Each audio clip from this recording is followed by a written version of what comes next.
اعوذ باللہ من الشیطان الرجیم بسم اللہ الرحمن الرحیم۔ شروع اللہ کا نام لے کر جو بڑا مہربان اور نہایت رحم کرنے والا ہے۔ کیسے ہیں ناظرین؟ میں امید کرتی ہوں آپ سب خیریت سے ہوں گے۔ آج کا ٹاپک ہے صلاۃ التسبیح کا۔ صلاۃ التسبیح کے بارے میں کچھ باتیں بتاؤں گی میں آپ کو۔ اس نماز کے پڑھنے سے انسان کے صغیرہ و کبیرہ گناہ اللہ تعالیٰ معاف کر دیتے ہیں۔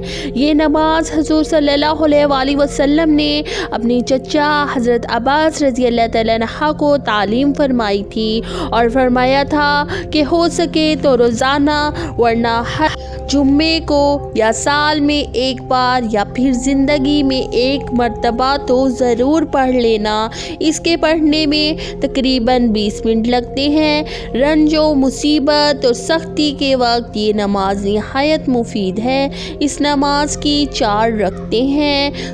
صلاۃ التسبیح پڑھنے کا طریقہ: 4 رکعت نفل کی نیت باندھ کر سب سے پہلے ثنا پڑھیں۔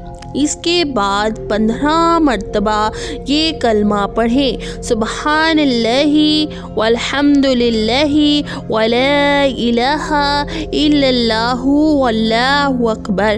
پھر اس کے بعد سورہ فاتحہ اور سورت کی تلاوت کرنے کے بعد 10 مرتبہ یہ کلمہ پڑھیں گے۔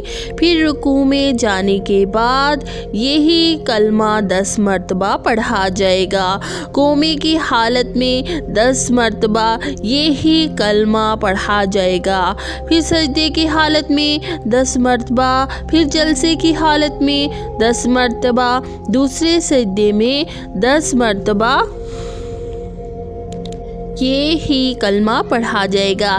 اس طرح ایک رکعت میں 75 مرتبہ اور 4 رکعتوں میں 300 مرتبہ اور 4 رکعتوں میں 300 مرتبہ یہی کلمات پڑھے جائیں گے۔